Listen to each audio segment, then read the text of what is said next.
मालेराव होलकर का दाव पड़ गया उसी पर भारी। जी हाँ, अक्सर ऐसा होता है, इंसान करता है। इकलौता पुत्र अक्सर अपनी धौंस दिखाता है कि मैं ये कर दूंगा, मैं वो कर दूंगा, मैं घर छोड़ के चला जाऊंगा, और घर वाले मजबूरन उसका कहा मान लेते हैं। लेकिन हमेशा ऐसा नहीं होता, और यहाँ होलकर वाड़े में भी ऐसा नहीं हो रहा है। मालेराव ने देख लिया कि सारे रास्ते बंद हो गए हैं। अब उसके पास धन, उसकी अय्याशी के लिए उसे कहीं से नहीं मिल पा रहा होता है, इसलिए वो तरकीब निकालता है। और तरकीब में यकीनन कहीं ना कहीं उसकी मदद की होगी रकमा बाई ने, और वो धौंस दिखाता है सबको कि या तो मुझे मेरे अधिकार वापस दे दो, और यदि ऐसा नहीं हो सकता फिर मालेराव का यहाँ घर में, इस वाड़े में, इस राज्य में रहने का फ़ायदा ही क्या है। तो वो घर छोड़ करके जा रहा है। पीछे पीछे दौड़ते हैं सभी घर वाले, क्योंकि बेचारी मैनाबाई की इसमें कोई गलती नहीं है। इसलिए मैना की खुशी के लिए भी, और वारिस है, गद्दी का उत्तराधिकारी है, इसलिए भी उसके पीछे सब दौड़ते हैं।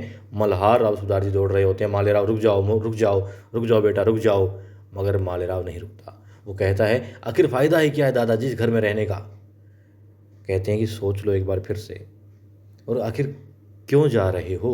वो कहता है फ़ायदा ही क्या है, क्या रखा है मेरे लिए इस घर में। अब मुझे पूछता ही कौन है, मुझे समझता ही कौन है। और अब देवी अहिल्या तुकोजी यशवंत भी आ चुके होते हैं के द्वार से। अब वो बीच में होता है, एक तरफ देवी अहिल्या और एक तरफ मल्हार राव सूबेदार जी और बाकी घर वाले होते हैं।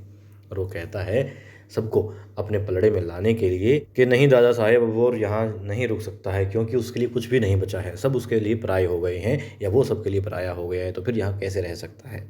अब वो कहते हैं ठीक है मालेराव, यदि तुम्हें मालेराव ऐसा लगता ही है कि होलकर परिवार में पैदा होना तुम्हारा दुर्भाग्य है, तो जाओ अपना सौभाग्य बनाओ, तुम्हें हम नहीं रोकेंगे, तुम खुशी खुशी यहाँ से जा सकते हो।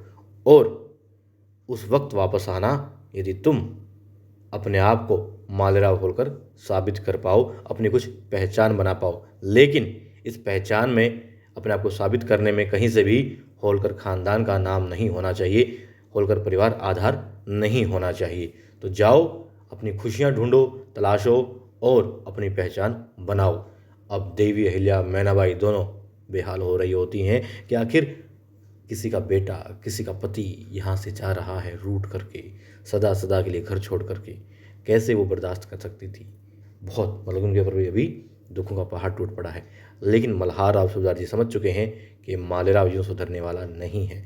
हालांकि मालेराव फंसा हुआ महसूस कर रहा है कि यार मैं तो नाटक कर रहा था, ये चाहता था कि मुझे रोक लेंगे, मुझे अधिकार दे देंगे, लेकिन नहीं, पैसे दे देंगे, लेकिन नहीं, ये तो घर से ही जाने के लिए कह रहे हैं। अब देखते हैं क्या वो रुकेगा, क्योंकि जाने के लिए तो उसे कुछ करना पड़ेगा।